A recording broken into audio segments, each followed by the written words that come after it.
Ken வந்து அசுரன் photo shoot அப்போ தான் முதல் முறையாக பார்த்தேன் நான். அப்போது பார்த்த உடனே எனக்கு சுத்தமாக ஒர்க் ஆகலை.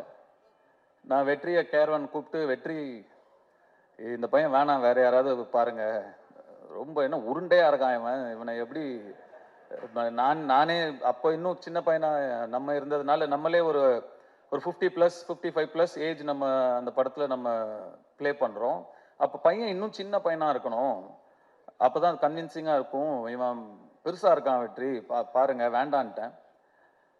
அப்புறம் வெற்றி சொன்னாரு, இல்ல தனுஷ் கொஞ்சம் டைம் கொடுங்க, அவனை இழைச்சு வர வைக்கிறேன், அதுக்கப்புறம் நீங்க பாருங்க அப்படின்னாரு. சரி சார் ஓகேன்னு சுத்தமா கன்வின்ஸ் ஆகல. அதுக்கப்புறம் நான் என்ன பார்க்கவே இல்லை. ஸ்ட்ரெயிட்டா டே 1 ஷூட் அப்பதான் பார்த்தேன். அப்போ அந்த ஃபர்ஸ்ட் ஷாட் அவன் நடிச்ச உடனே நான் வெற்றிட்ட டக்குன்னு போய் சொன்னேன், வெற்றி இவன்கிட்ட என்னவோ இருக்கு, ரொம்ப கான்ஃபிடென்ட்டா பண்றான், அவன் ஒரு புது பையன், சின்ன பையன், இவ்வளோ பேர் நடுவில் நடிக்கிற, அவனுக்கு ஒரு தயக்கமோ கூச்சமோ ஒண்ணுமே இல்லை, ரொம்ப கான்ஃபிடென்ட்டா பண்றான் வெற்றி, நல்ல சாய்ஸ் அப்படின்னு அதுக்கப்புறம் தான் சொன்னேன். ஸோ கென்னை கண்டுபிடிச்ச பெருமை முழுக்க முழுக்க வெற்றிமாறனுக்கு தான். கென்னு மேல நம்பிக்கை வச்சதும் வெற்றிமாறனுக்கு தான். நான் சுத்தமா எனக்கு நம்பிக்கை இல்லை.